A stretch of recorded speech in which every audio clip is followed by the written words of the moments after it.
شیخ عبد القادر جیلانی نے فرمایا، آخرت کو دنیا پر مقدم کر، دونوں میں فائدہ حاصل کرے گا، اور جب تو نے دنیا کو آخرت پر مقدم رکھا تو دونوں میں نقصان اٹھائے گا۔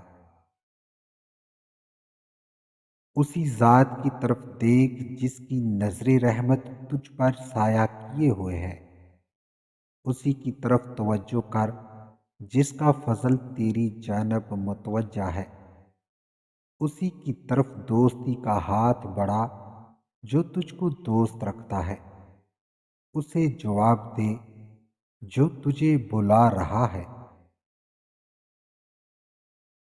اللہ کے ذکر سے غافل ہو جانا دلوں کی موت ہے، پس جو کوئی اپنے دل کو زندہ کرنا چاہتا ہے اس کو چاہیے کہ دل کو ذکر خداوندی کے لیے چھوڑ دے۔ جب تک تیرا غرور اور غصہ باقی ہے، اپنے آپ کو نیک لوگوں میں شمار نہ کر۔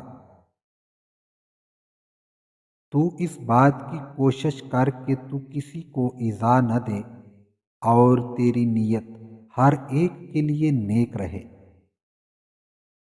اولیاء اللہ کی کبھی بے ادبی نہ کرنا، وہ تجھے کچھ نہیں کہیں گے لیکن اللہ تجھے نہیں چھوڑے گا۔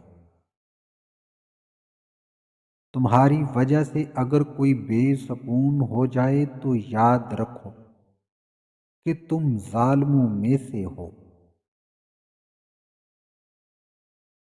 تو اپنے مرتبے کو پہچان اور کسی ایسی چیز کی طرف پیش قدمی نہ کر جو تیرے مقدر میں نہ ہو۔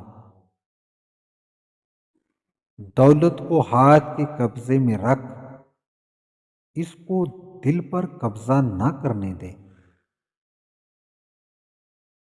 تو اللہ کی راہ میں مستحق کو دے اور اسے بھی دے جو مستحق نہیں۔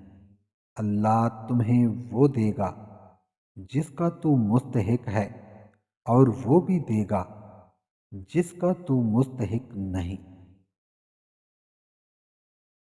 مومن اپنا اہل و عیال اللہ پر چھوڑتا ہے اور منافق درہم و دینار پر۔ جو شخص اپنے نفس کو درست کرنا چاہتا ہے اسے چاہیے کہ اپنے نفس کو سکوت و اداب کی لگام دے اور نفس کو تقوی کی زرہ پہنائے کہ یہی اس کے مطمئنہ بننے اور اللہ تک پہنچنے کا ذریعہ ہے۔ ناظرین، ویڈیو اچھی لگے تو لائک ضرور کر دیں۔ شکریہ۔